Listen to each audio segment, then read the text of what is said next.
Hello and welcome back to another Tartan Talk Tuesday.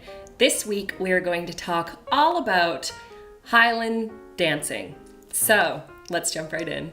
Tartan in the past. Highland dancing has been around since the 16th century, but competitive Highland dancing was something that was developed in the Highlands in Scotland in the 19th and 20th centuries as another competitive event to add to Highland Games. It was originally just for men until the late 19th century when a woman named Lorna Mitchell entered a Highland dancing competition because she realized that it wasn't expressly forbidden for women to enter, it just had never been done before. So she entered that competition and more women followed her, and now it's actually 95% female. Tartan in the news. Competitive Highland dancing is split up into 5 categories. There is primary, which is only for dancers under the age of 7. Once you turn 7, you move up into beginner. After that is novice. After that is intermediate. And then after that is premier. Premier is the highest level you can reach.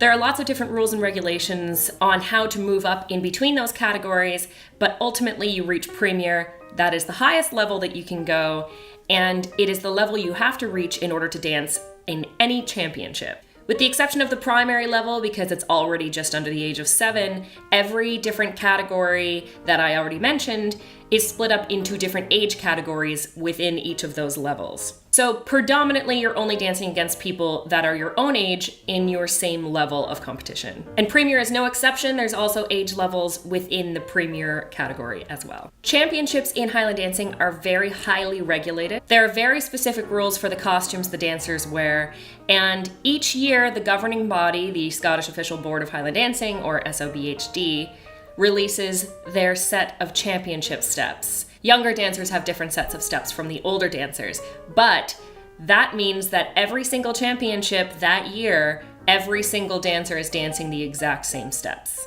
But all of this just ensures that each dancer is being judged on an equal playing field, so to speak. Everybody is doing the exact same steps. Everybody's wearing the exact same sort of costume, just in different colors and tartans.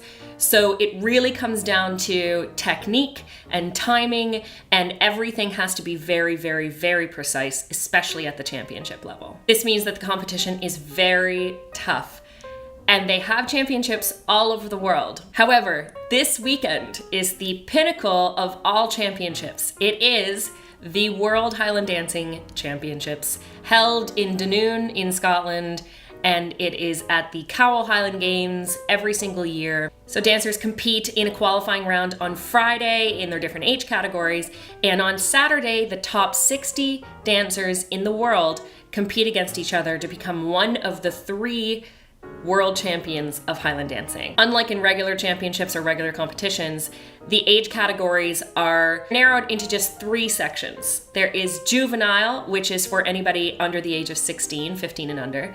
There is junior, which is anybody between the ages of 16 and 18, and adult, 18 and over, of course. There will be a live feed. You just have to go to cowalgathering.com.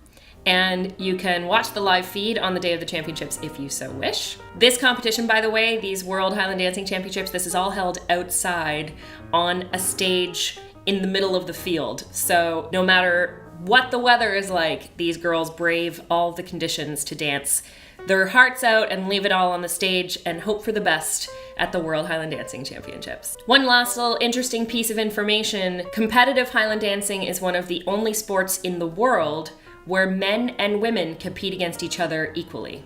Piece of the week. This week I'm going with a dress that is probably one of the most popular pieces in all of the collections I've ever done. And this particular dress was inspired by a series of rock formations in a friend's backyard. I just thought it was sort of a cute, fun, flirty style of dress. It was actually used as a costume for a Highland dancing choreography at the Basel Tattoo in 2013 for the International Highland Dance team there, and I made all of those as well. So piece of the week this week is this dress shown in the Grey Thompson tartan. Tartan of the week. This week I am going with Dress Royal McDonald, and royal as in royal blue, not the royal family. This was actually the tartan that I wore when I used to Highland dance. I wore a few different ones, but this was the last one that I had. This was what my own personal kilt was made out of. There is a regular dress McDonald that has navy blue and dark green, but this is a version that they came out with that has royal blue instead of navy and teal green instead of forest green. Royal blue is my absolute favorite color in the whole world. So when it came out, I knew I just had to have that. Also, MacIsaacs belong to the MacDonald clan, so it does actually make sense that I am wearing MacDonald tartan. But when I used to Highland dance, this was the tartan that I wore. So for this week's Highland Dancing episode, Tartan of the Week, Dress Royal MacDonald. Thank you so much for tuning in. Don't forget to like, comment, share, and subscribe. And I will see you next week for another Tartan Talk Tuesday. Cheers.